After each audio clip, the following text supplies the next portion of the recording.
لو حد ما يعرفش مين عادل. Who is Adel? What's your background? طيب, where do I start?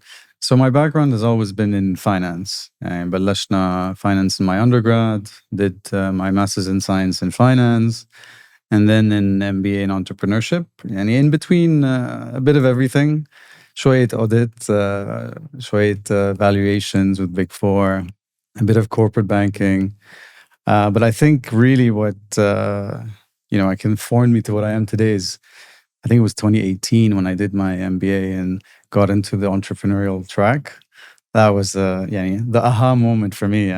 But alhamdulillah, no, I'm thankful because what I studied actually built to, or kind of paved the way to, all the things I like and do today. So alhamdulillah, that's kind of me in a nutshell, I guess. طب لو حد ما يعرفش Aumet بتعمل ايه؟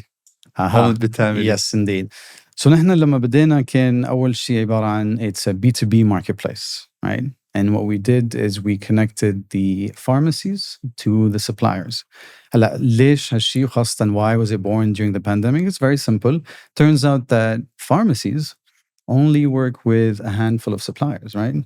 But typically إذا مثلا البيشنت معود على مثلا a certain brand, they usually stick to it. There is, some form of brand awareness in the pharmaceuticals. But the marketplace came to kind of democratize it, right? It became a solution to help pharmacies get access to the same molecule or the same active ingredient from different brands, from different suppliers. Pretty much what Amazon did, 10 years ago, right?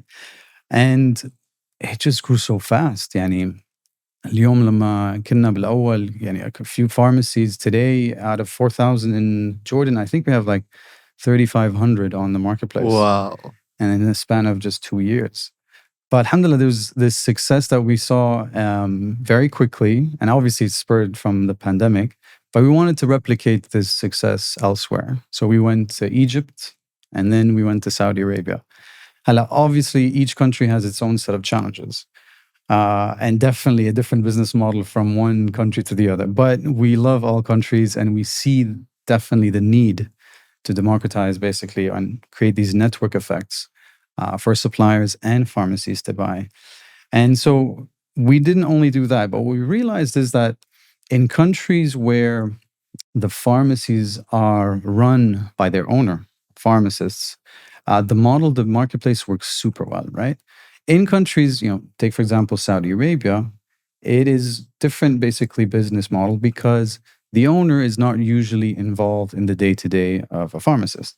And then you no longer have the decision maker as an entrepreneurial kind of mindset who's looking for the, let's say, betterment of his pharmacy. But now there's an extra stage. There's an extra layer that we need to cater to. And so when we dug deeper, we realized that, well, the market in Saudi, there's a huge demand for ERP. And what we realized is that when we dug deeper, we found that the current ERP players, most of them are, on-premise and non-cloud-based, when the whole world is moving towards a cloud-based, solution. And so we built the ERP. It wasn't the easiest at first because the beauty about what Saudi did, and this is, the Vision 2030, is that they've really done well in digitizing anything that is government related. And that's played very well for us, and I think has a huge future in the pharma supply chain in Saudi Arabia. So, for example, when we came in, we had to partner up with Zakat to make sure, we're tax compliant. We had to partner up with basically the track and trace program to fight basically counterfeit. It's a beautiful program.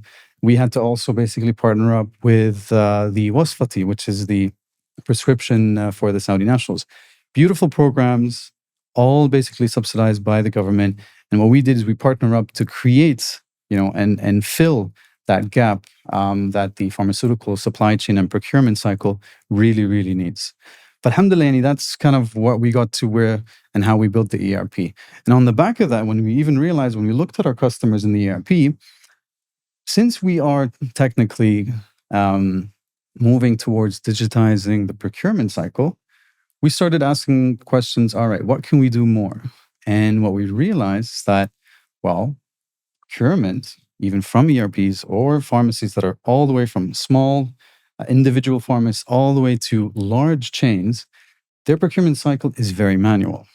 And so we thought, all right, what can we do to build that? And at the time, ChatGPT wasn't there yet. Well, it was, but it wasn't as famous, right? And in 2022, we built an AI-based model that basically optimizes inventory and forecasts for better, basically procurement on behalf of the pharmacist.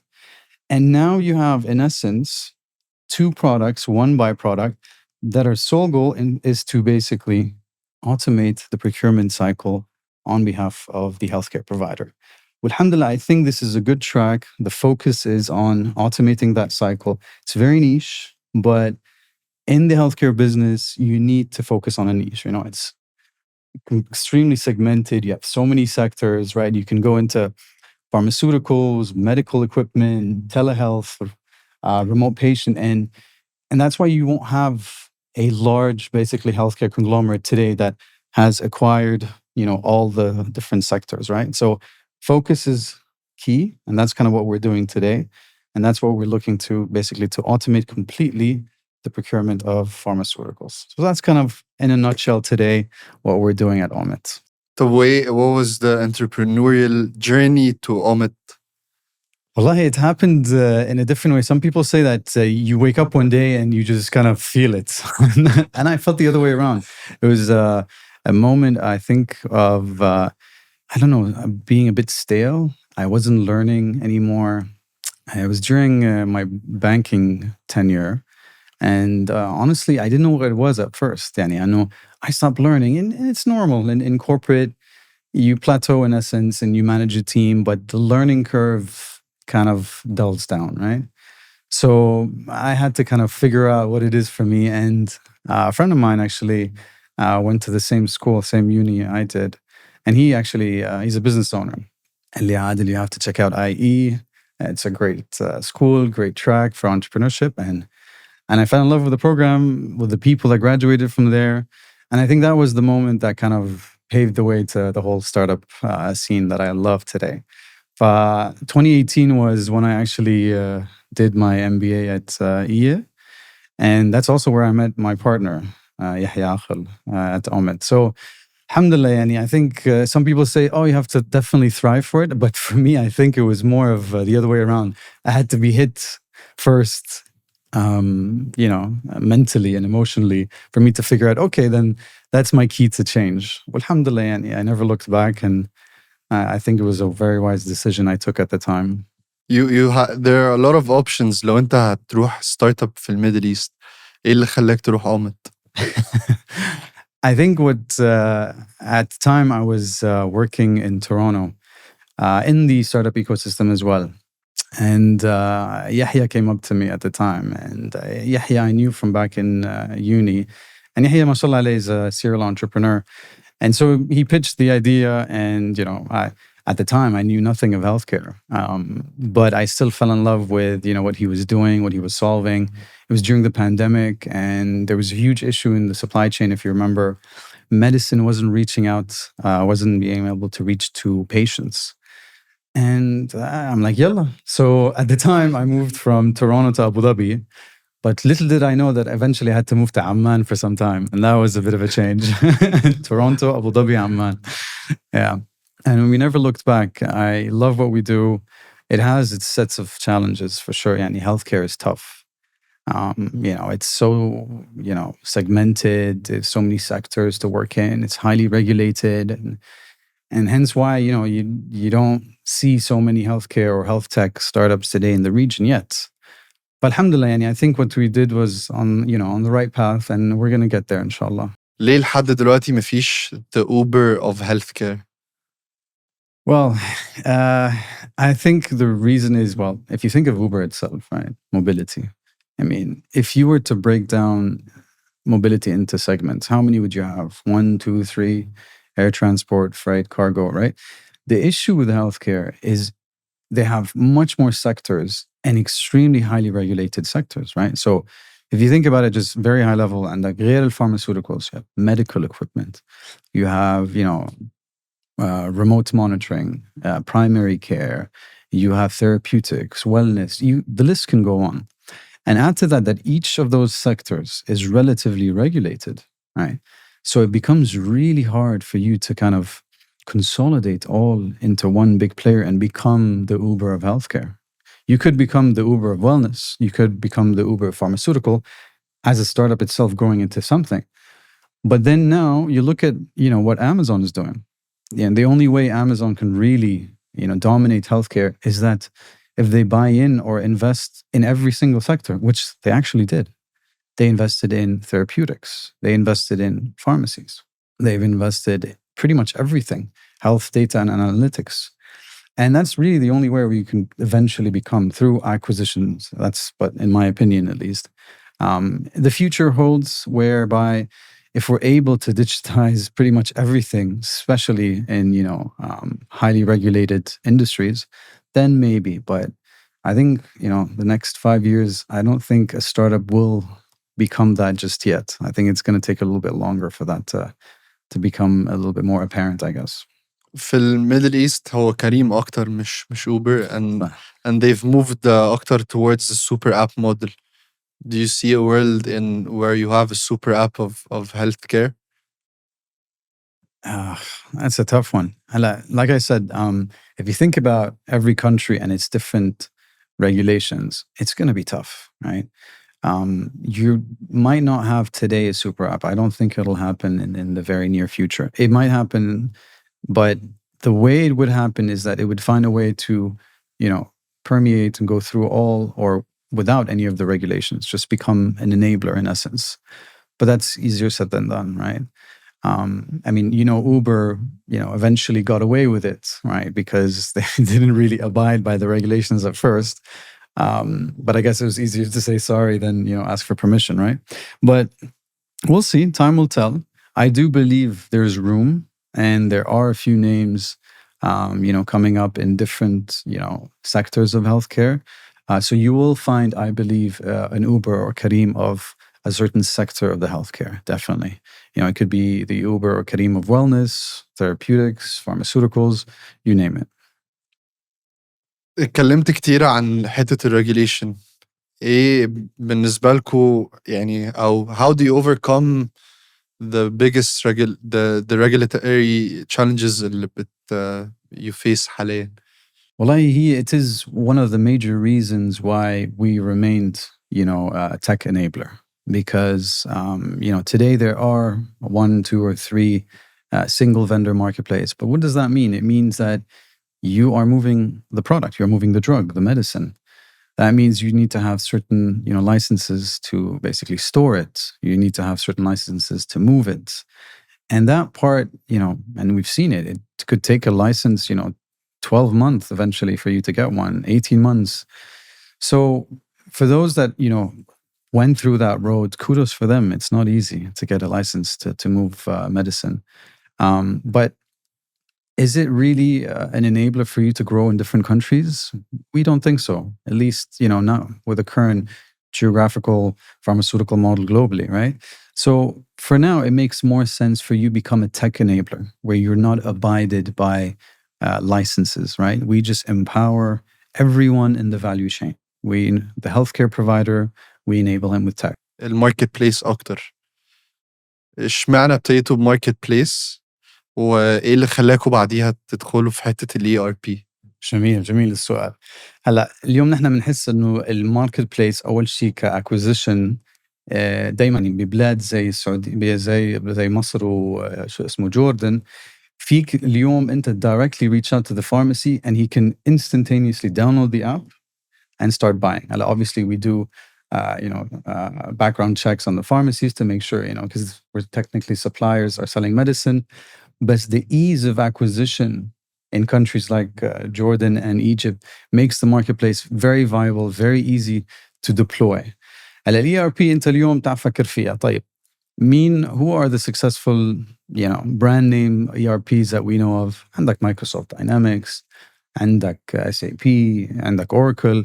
And typically their typical growth model, if you want, is usually through partners and resellers. And we know that. We understand that very well.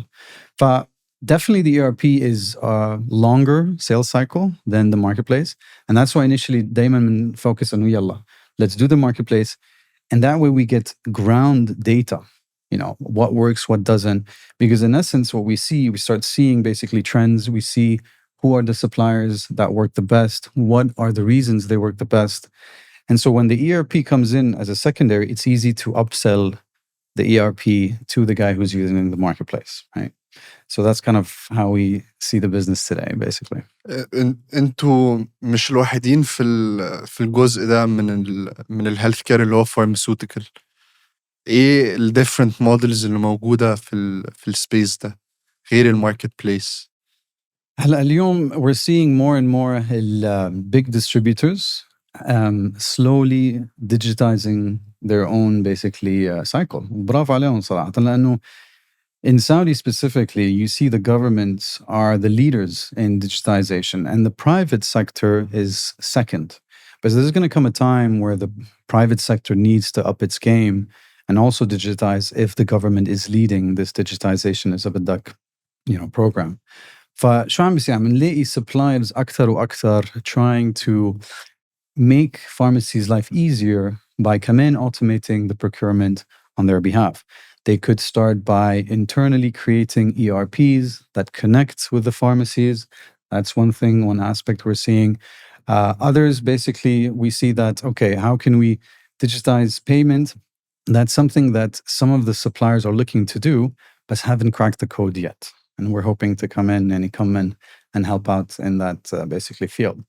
The last thing I would see is that في كتير اليوم هلا ما في كتير marketplace. We have a couple of competitors in the region. But the ERP, because it's a well-oiled machine that's been there for tens of years, فلما جينا and you add on a cloud solution versus an on-prem, you add everything that is government related. So you kind of automate the government portals directly through the ERP. That's where we see the add-ons really coming in place. So it's a healthy صراحة competition. We have a few of the names that are doing well كمان. we wish them the best كمان. طبعا. Yeah. عشان بس نكون فاهمين أكتر ليه في business models مختلفة، ايه ال pharmaceutical industry من غيركم كلكم كبلايرز شكلها عامل ازاي، and what does each business model مختلفة اللي ما بين ال different players try to solve. Wow. It's a loaded question يا صاحبي. لا والله ابدا، بس عشان يكون في صورة كاملة، لان احنا اتكلمنا عن business model بتاعكم ومودلز التانية، ف just to make sense of the كل واحد بيحاول يحل ايه بمعنى اصح. لو انتم مش موجودين الشكل كان هيبقى عامل ازاي، وايه المشاكل الموجودة، وكل business model بتحاول تحلها ازاي. 100%. So اليوم إذا بتعب تفكر or break down البزنس موديل اللي موجود للفارماسيوتيكال, it's a very old business model. maybe at least 50 years بالسعودية وغير بلدان. And the issue is that it's still run by the same names, same families, and they've all reached a certain maturity of the business that it's typically hard to penetrate and come in and add a value out of Thief. But what we've seen is that how does the business work today? Typically, there are agents, وكلاء للأدوية, that buy directly from the manufacturers. And they're quite large. They sell to the larger chains. And then they sell to smaller distributors called sub-agents. وهدول السب-agents يمكن بيهتموا أكتر بالsmaller chains و smaller pharmacies. But I think the tricky part is two things. أول شيء موضوع shortages, and that's a global problem that, like I said, اليوم the SFDA is trying to solve. بس غير عن ال shortages وال availability of the medicine عندك payments, right? And payments been there for God knows how many long years. But the only thing that changed, I think, recently is that the banks in Saudi are, very well mature. Facilities are there. So the payment part has become easier for the pharmacies. But lissa, it's still done either through bank transfers. Credit is still the number one form of basically payment or interactions between the seller and Saydalani. And when you have credit, you have يعني, a potential risk of default, right? And we see that, and we're hoping that in the next steps we would definitely help out, through either credit scoring or potential, payment collection services. But that part specifically hasn't changed in over 40 years, right? And so that's why it's become this well-oiled machine with a certain amount of risk that they're happy to take. And it's been doing the same thing in the last, 30 to 40 years. But that's kind of, in a nutshell, today, the difficulties and the challenges that the pharmaceutical supply chain faces, يعني.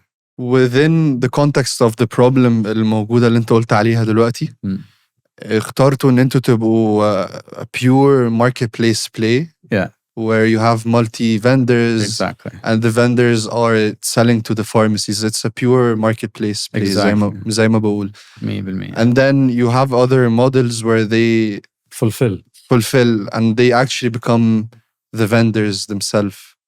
اشمعنى اخترتوا تاخدوا الروت ده versus الروت التاني؟ I think the biggest reason is that we do believe in partnerships, and what we're trying to do is basically become an enabler, right? فاليوم انت عندك distributors, and if I were to go ahead and buy and sell, I'd be directly competing with basically my vendors. And then you'd have to become a single vendor where you cannot no longer become a marketplace for multi-vendors. So what happens in that case?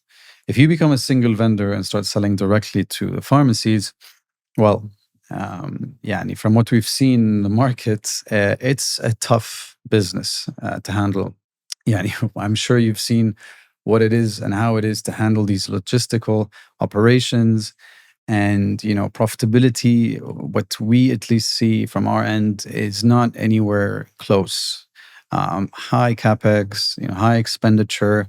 Sure, the revenue will be, drastically larger, but to what end, right? And that, we believe as well, breaks a bit down and does not let you grow in other basically regions. So do we want to become a vendor, a single vendor? We don't see it, يعني صراحة. And we've seen the market and in other basically sectors how they've done and how they've performed. And it's a tough business. And I wish them the best of luck because I don't think I could do it صراحة. It takes a lot of experience, management, efficiencies in that. And we think that it does not help you grow. On the other hand, what we do is, as an enabler, a tech enabler, that gives us basically first flexibility.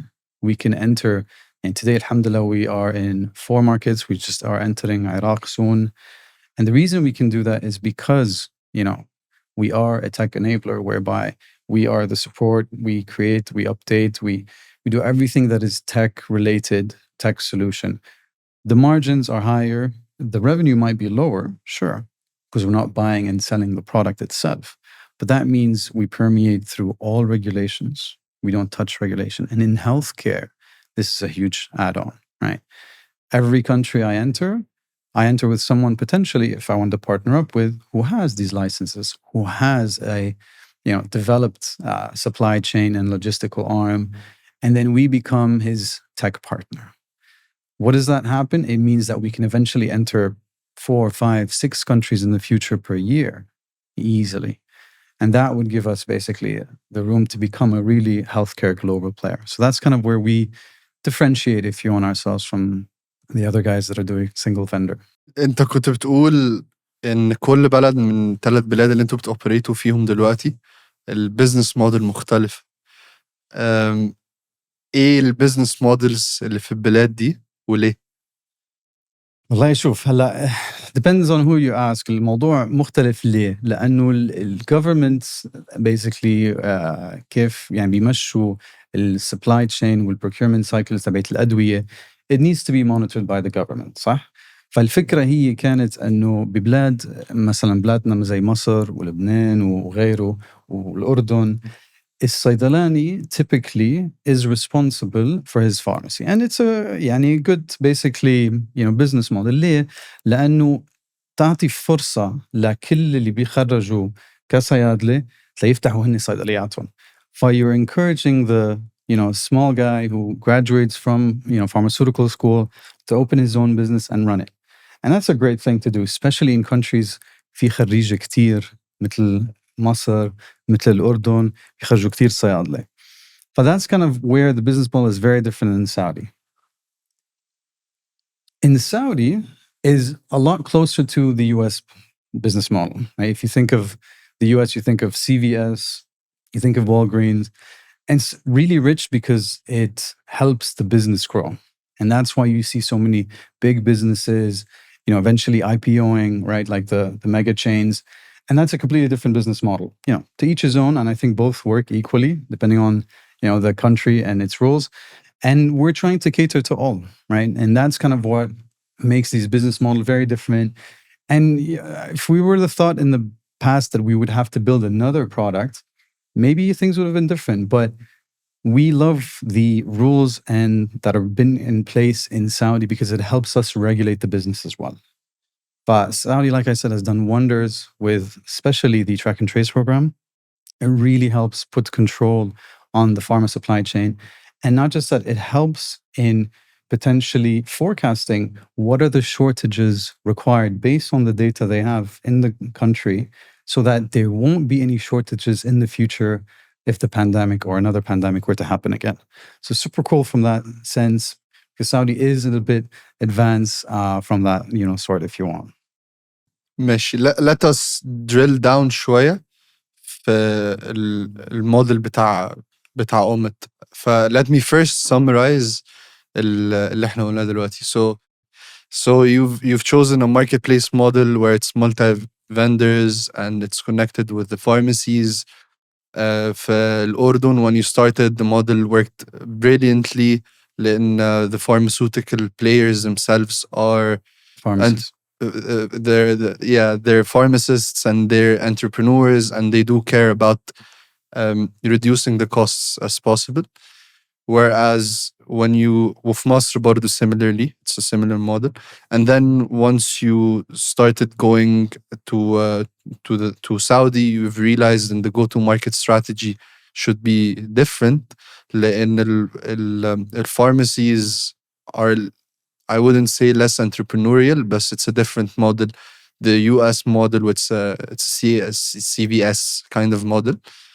فيu've then implemented حتة ال ERP and worked with the government لأن there's more bureaucracies أو more red tapes, let's say, عشان ما يحصلش أي fraud والناس تقدر تبيع إلى آخره, and you've worked with the government to solve that.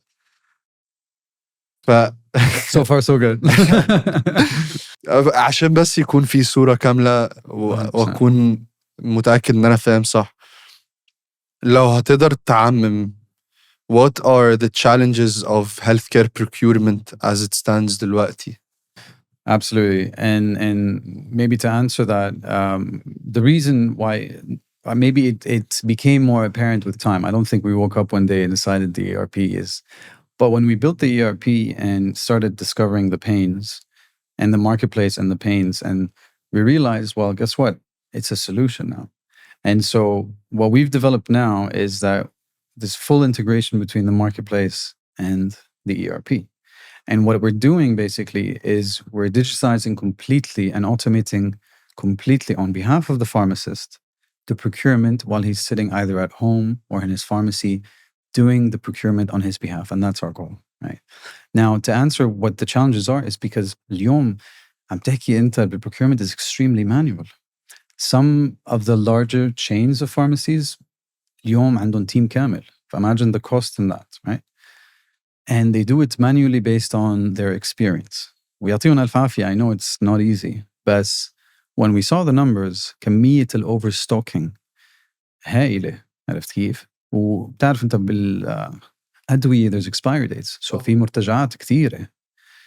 So what we did after that, the solution and the result was, why not build an AI engine, right? To basically help in inventory optimization.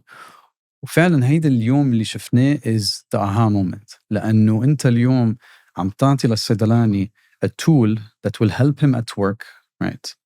by first decreasing his hours of operations. واحد. So more efficiencies. Two, getting the right formula as to what to order and from who is super important. يعني نحن اليوم on average with our inventory optimization solution, we are able on a monthly basis نوفر up to 15% of overstocking. That means overall, not only are you able to reduce your inventory, but also increase your revenues, right? So that's kind of where we see the future. And it so happened that AI, the whole, scene busted بأول السنة هاي. But we saw it somewhere in the last 12 to 18 months, if you want. But definitely that's kind of where the pain is, and that's where we see us solving it. صح. وبعيدا عن أو actually it is to an extent related للoverstocking. بس لما بيحصل overstocking في vendors معينة بيكونش في supply ما يكفي خلاص، لأن some players in the pharmaceutical industry are overstocking. فده معناه إن في صيدليات ممكن ما يكونش عندها توفير للأدوية دي. بس by having it a multi-vendor solution using AI you can replace نفس الكومبوننت بتاع الدواء ده من فندر تاني، لأن البراند مش بتفرق في حاجة largely, which is great طبعا. On the money on that. And we're seeing it more and more. ليه؟ لأنه now you see مثلا countries like Saudi Arabia, Egypt, and even Jordan are slowly basically replacing the name brands with generics. And that's fine. ليه؟ لأنه الانsurance companies حيوفروا. Right? So the generic realm is slowly coming up. But in that sense, sure, brand awareness is still there. People still want their Panadol and Augmentin, right? But when it comes to other diseases or other ailments, the generic is slowly growing now. And with the help of the insurance, some of them are saying, oh, I know it's the same molecule or the same active ingredient. So use another brand. And that's helped the democratization, I can never say it right, democratization of الدواء, right? And that's what the marketplace is all about. So you connect these two, add to it, the network effects of a marketplace, add to it the inventory optimization on behalf of basically like وفروا, overstocking. And you have a solution that has huge potential on your P&L, on your costs, and so on and so forth. Definitely we see the future, especially in the region we're in today, is very promising in that sense. هسأل سؤال صعب شوية معلش. Hit me. لا، في حتة الديموكراتيزيشن دي غالبا الفندرز المختلفة عندهم عمولة مختلفة. ازاي بتقدروا ان انتوا ما تروحوش الاوتوميشن of AI ما يروحش الفندرز بالعمولة الأعلى؟ That's an assumption ان العمولة مختلفة across different vendors. But I think it might be the case. How do you have يعني the playing field خلاص بيبقى نفس الحاجة لو احنا عايزين democratize؟ That's a tough question to answer. What we do at the end of the day is that fee basically vendors, and they all sell in let's say different terms, right? You have مثلا the larger vendors are happy to give مثلا a longer credit terms لأنه they can withstand a certain pool of default, right? You have the smaller players might be a little bit more sensitive to that, so maybe they focus on cash. The idea is that once you're on the marketplace, we are giving the power to the pharmacy. It's true. But at the same time, we are giving the suppliers, especially the small to medium ones, reachability. It's a tit for tat, right? We're giving both sides of the coin, something that they can benefit from. How they manage their pricing is up to them. في سعر الصحة, it's out in the public. But it's up to them وشطارتهم on the cost, on is it something they want to reach to more pharmacies, and this is completely up to them. And that's why we're happy as a multi-vendor marketplace, right? Because we're not competing with them, right? They've always been competing between each other, and that's still the same. What we've done is just minimized the waste, really, and helped the pharmacy as well as the distributor with better tools for efficiencies and reachability. Yeah. انت اتكلمت كتير عن الاوتوميشن. I would assume إن هنا أو أنا بتوقع إن هنا في ذكاء اصطناعي أو AI كتير. إيه دور الذكاء الاصطناعي أو AI في لأومت أو للبزنس موديل بتاعكم؟ هلا اليوم نحن حسب ما شفنا when we saw إذا بدك الفاليو تشين، لقينا إنه في شغل لسه كتير عم ينعمل manual, right? And came from the selling side or from the buying side. But let's say we focused on our side, which is the procurement side, right? لقينا إنه اليوم كمية الشراء اللي بتصير والwaste كله عم ينعمل you know, by people, right? And when you do that, you leave a lot of room for error. But we weren't the first to do it, obviously, and I'm sure there are other companies that realize that inventory optimization is key, to oil this, supply chain globally. And so inventory optimization really is, and it's backed, by an AI engine, is how we see, providing this streamlined solution to take away not just basically the manual efforts from the healthcare providers, but also reduce waste and reduce cost and make sure it's efficient. And when you start locally, that's a great way to solve the problems that the global supply chain brought in during the pandemic. And if there are tens or hundreds of suppliers locally, well, why not drive this positive flywheel in between them and make sure everything is efficient? Then no matter what you bring from outside to your ports, shortages or not, you're able to basically bridge that gap through AI, I think. And that's, I think, where we see ourselves at the end, localization through, helping out the local supplier and the local healthcare providers by making streamlining or making sure that it's fully automated and no waste in between. Which raises the question بتاع you've mentioned tech enabled كتير. الريجن بتاعنا ما عندوش أو موجود tech talent بس مش أسهل حاجة في الدنيا إن هم يكونوا موجودين, especially إن في competition من بره على التك talent. How do you retain that talent في Aumet, especially in you're heavily tech enabled? It's a challenge until today. يعني بيقول لك أي حدا قادر to retain everyone بيكون لا مش مزبوط الحكي. بس اللي تعلمناه هو إنه I think it's pretty clear that اليوم نحنا as a startup you need to hire slow and fire fast, right? We took this to heart لأنه بالأول ما كانت the case. We used to really hire very fast based on the need and the requirement.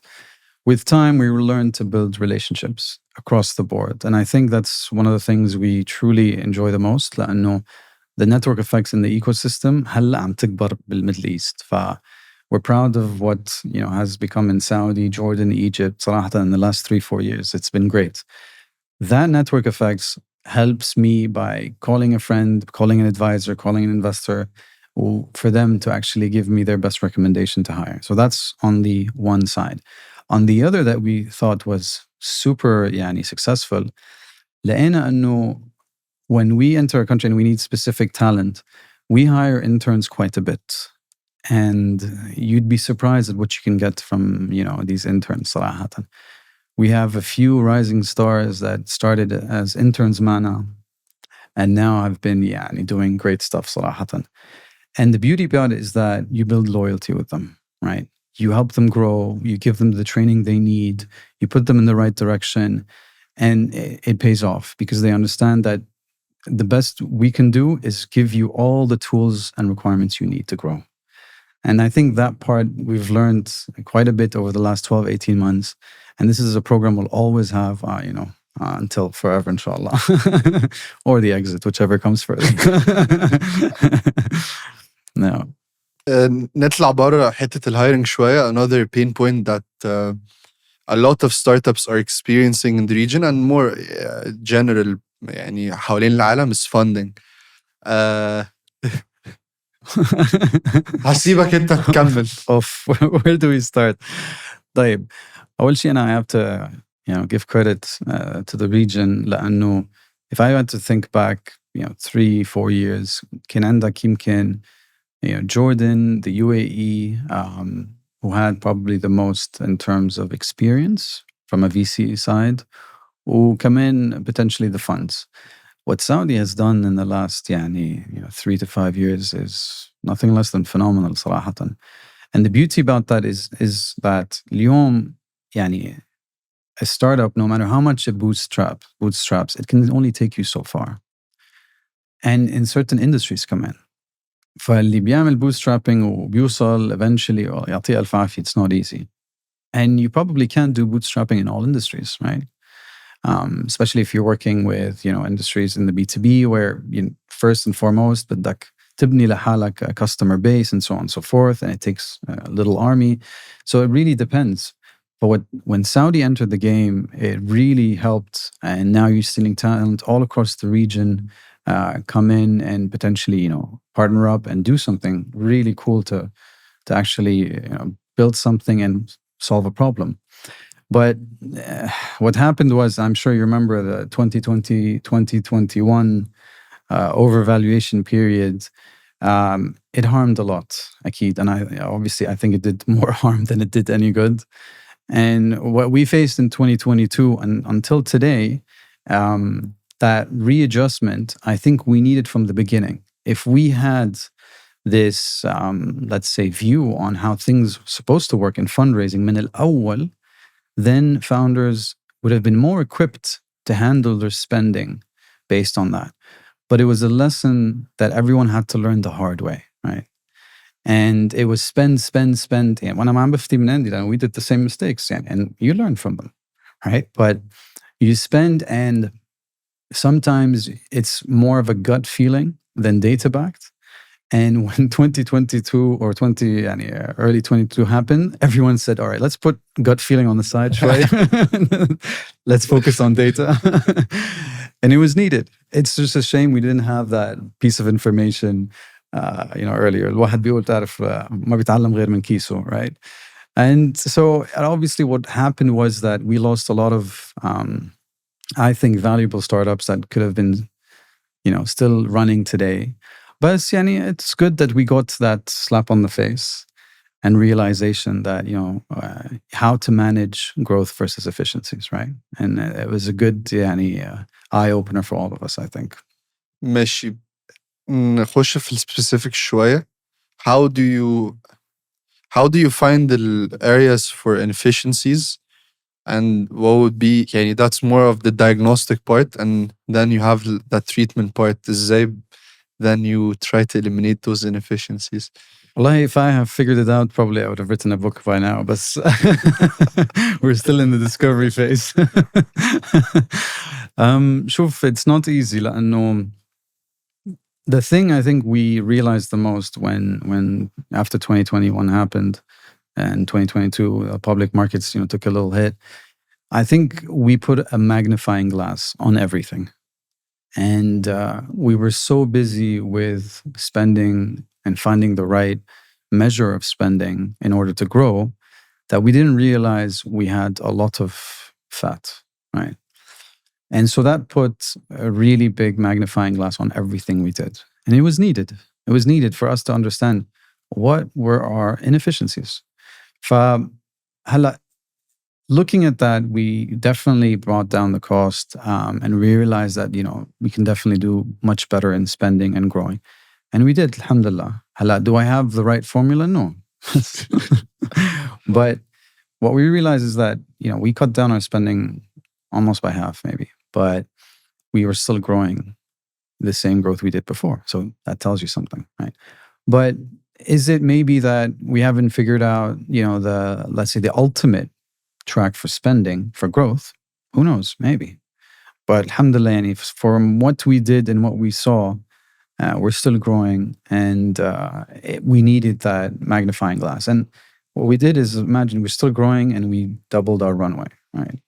And something I would love to touch upon is, as you mentioned, you haven't really figured out the right way to do it, but there's a lot of experimentation. How do you handle experiments دول? That's a great question. I think one of our investor and dear friend, he used to tell me quite a bit. He's like, Adel, the amount of failing you guys do and get up on your feet in such a short period of time is crazy, and kudos for you guys, and we're very proud of it. There are different schools of thought, but we do fail very fast, and some might say that, okay, well, did you give the solution or the product or the service enough justice? We do think so. We all our decisions, and that's one of the things we pride ourselves with, is that our decisions are made fast, right? And in a in an industry or in an ecosystem like the startup, if you don't make decisions fast, you'll never make it. And it's okay to fail, right? And everyone tells you it's okay to fail.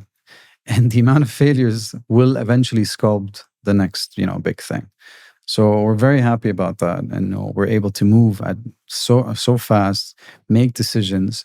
Alhamdulillah, so far it's been helping us out. We realize that in the pharma supply chain, a lot is required. A lot for it to become automated. So many challenges, so many hurdles. This was a learning for us for the last 2 to 3 years. Alhamdulillah, I think we've picked right, or at least I'd like to think so. So من ناحية moving fast, what enables you to move that fast? So, alhamdulillah, no, we have an open door policy, and that's one of our core values. We always address feedback quite quickly, and so once we receive feedback, we properly analyze it, make little decision trees, and then we see what we can build around it, be it offline or online at first, right? Because you don't want to rush into creating a product when you don't have validation for it, right? So we try our best to see if there is stickiness for a solution potentially offline at first. And if the data makes sense, then we potentially build a solution around it. But that's kind of what really the two factors is that first, we have an open door policy. We do look at feedback quite well, analyze it, and then we launch something typically first offline, right? And that kind of gives us the edge on moving super fast. وأظن برضو how big the team is. I was shocked. So that's a good question. No, here's how we see it. So in the pharmaceutical space today, right? Typically, there aren't many players today, tech enablers in the region, right? So first you have the education and awareness part, right? You need to make sure that they're aware and technical. So you're doing a whole new part by teaching all the players in the supply chain how to potentially, move faster, automate, digitize. And so if someone has to do it, it has to be us, right? Because today we're one of the largest.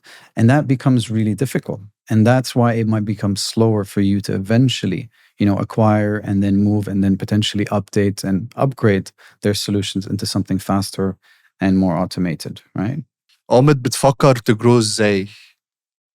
So, like I said, إنه اللي نحن شفناه إنه if you want to grow, I'm talking about geographically, externally, you need to be light on your feet. And by light on your feet, you need to, not to be able to apply for licenses every time you enter a country, right? As I mentioned.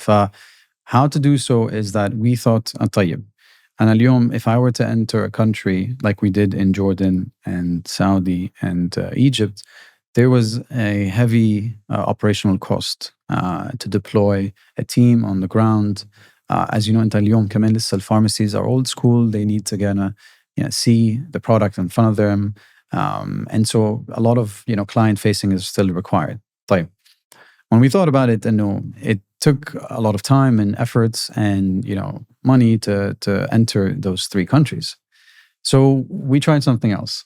When we entered Oman, we partner up with a local supplier, someone who has knowledge of the landscape, who has knowledge of the pharmacies and the buyers, who knows the ins and outs.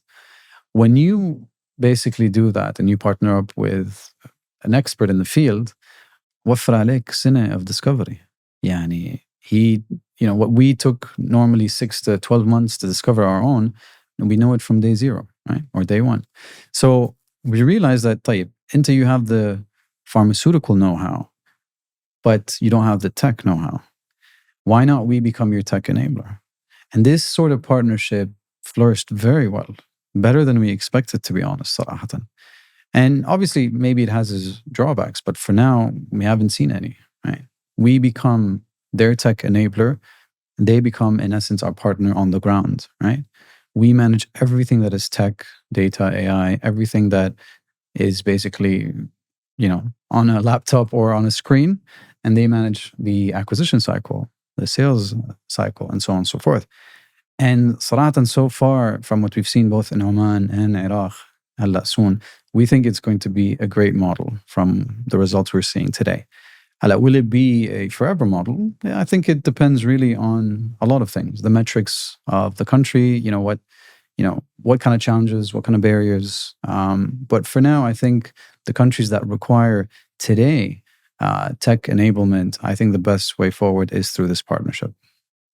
وشايف Aumet هتروح فين أو عايزين تاخدوا Aumet فين? Where do you see it 5 years down the line? The promise is to secure the life of 1 billion people by digitizing and digitalizing the medicine procurement cycle. So that's kind of the idea, is to make sure that the patient in any country we enter is able to receive his medicine from any healthcare provider. And that's really where, the pain started during the pandemic, right?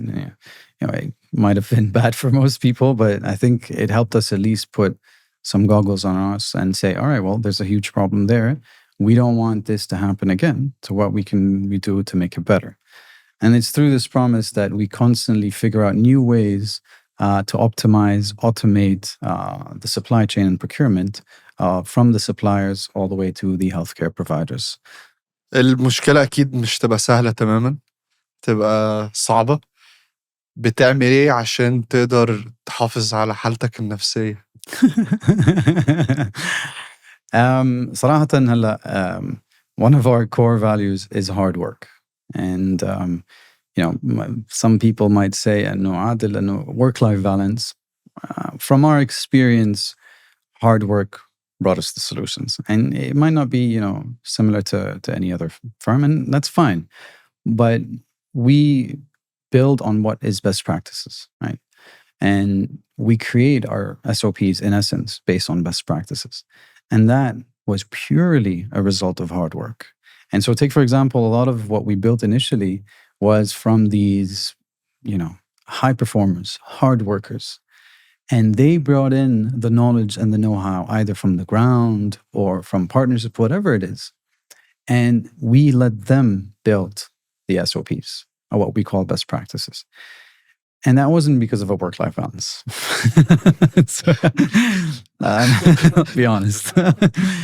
We work really hard, but we also work smart. And so what do? I try to keep, obviously you need to keep some form of sanity, because, even working long hours takes a toll on you. So I do like to at least, go to the gym, play tennis, occasionally whenever I get the chance. And that really resets us to do more. And it's, it's our opinion and it's what we've seen work. And so that's what we're building on. أنا بجد عايز أشكرك على وقتك. Thank you كثير. وإن شاء الله يعني هتوصلوا هناك. With hard work, I'm a firm believer in great things could be tackled and great things happen. No, I can't thank you enough. It was an absolute pleasure, man. It's mine, والله. الله يخليك. You're doing something good to the ecosystem, and keep it up. بنحاول.